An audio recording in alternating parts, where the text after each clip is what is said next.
জুতার দোকানে চাকরি করো বুঝি তুমি? একটা সামান্য জুতার দোকানের কর্মচারী হয়ে আমার মেয়ের বিয়ে করতে চাও? 50 লক্ষ টাকা দিলে এখন আর এই বিয়ে হবে না। আমি চলে যাবো, একবার বলেন না আমারে। আপনার দোকান? হ্যাঁ, এটা আমারই দোকান। ওই গোলাপিটা দেখেন তো। পছন্দ খারাপ না, এটা ভালো। আপনার যে পায়ের রংটা খুব মানাইছে। ওই যে চকলেট কিন্তু দেখ। সব এটা আপনার পছন্দ আছে।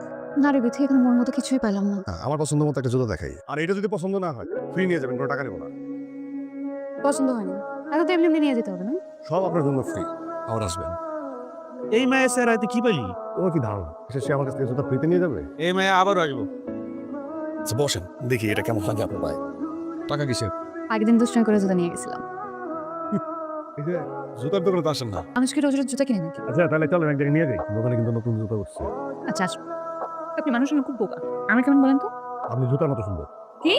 মায়েরা দেখতে জুতার মতো সুন্দর। মুখ ফসকে বেরিয়ে গেছে। তোর নাম রাখা উচিত ছিল জামসিকা। তোর মুখটা আটকে রাখ। আপনি এখানে? সরি বলতে আসছি, সাথে এক জোড়া নতুন জুতা। আপনি জুতার মতো সুন্দর না, জুতাই আপনার মতো সুন্দর। বাসা চিনলেন কি করে? ইচ্ছা থাকলে উপায় হয়। এভাবে বাসায় আসা ঠিক হয়। আমি আসতেছি। আপনি করেন না বলে তো আমার পানির জুতা মানাবেই না। এইখানে অন্য কোথাও। চায়ের সাথে আর কিছু খাবি? ছেলে কি তোমার বিয়ে করতে চায়? জিজ্ঞেস করি নাই মামা। খালি সাইকেলে করে ঘুরে বেড়ালে হবে? ওই ছেলের সাথে আমি নিজে কথা বলতে চাই। আসসালামু আলাইকুম। ওয়ালাইকুম সালাম। বস, আরে বসেন, আপনি আমার থেকে বসেন। আপনাকে এত বড় বড় কারবার। আমার জাহাজের ব্যবসা কি তোকে দিয়েছি? তার আগে এক কাজ কর, একটা চা দিতে বল। চা? এই যে আপনি রাগ করে চলে গেছেন। তো ভাবলাম পরে আস। ছোটবেলার একটা বন্ধু আসছে তো, তার সাথে কথা বলতেছি। বিয়ে করবেন আমাকে? হ্যাঁ অথবা না, তো দিতে হবে। মামা আপনার সাথে দেখা করতে চাইছে, কাজ শুনতে বাসা আসবে। তুমি কিছু বলো না কেন বাবাজি? এর আগে তো কখনো বিয়ে করি নাই, কি বলে ফেললাম বুঝতে পারতেছি না কি বলবো।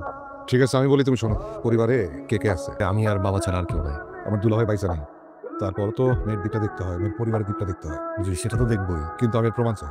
বিয়ের দেড় মনে হবে 15 লক্ষ টাকা। বিয়ের আগে তোমার সেটা দিতে হবে। আর লুকায় লাভ নাই, আমি আপনাকে ভালোবাসি। এই বিয়েতে যে 15 লক্ষ টাকা দেন মোহর, সেটাতে আমার সামর্থ্য আমার নাই। মিথ্যা কথা বলছি না, এই দোকান আমার না। তবে আমার স্বপ্ন ছিল একটা জুতার দোকান আমার হবে। অনেক কষ্টে 30,000 টাকা জমাইছিলাম। আমি না আপনাকে ছাড়া থাকতে পারবো না। একটু কথা বলি, একটু লজ্জা কেন না? আমার ভালোবাসা না, মিথ্যা।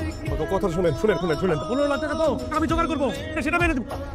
জুতার দোকানে চাকরি করো বুঝি তুমি? একটা সামান্য জুতার দোকানের কর্মচারী হয়ে আমার মেয়ের বিয়ে করতে চাও? 50 লক্ষ টাকা দিলে এখন আর এই বিয়ে হবে না। আমি চলে যাবো, একবার বলেন না আমারে। আবার বলেন একবার, বলেন একবার। সত্যিকারের ভালোবাসা আছে নাকি? কাজল তো পুরা মহল্লার সামনে নাকটা কাটা দিয়ে গেল। অনেক সরল। ঠিক আছে, কাল একবার আসতে বলো।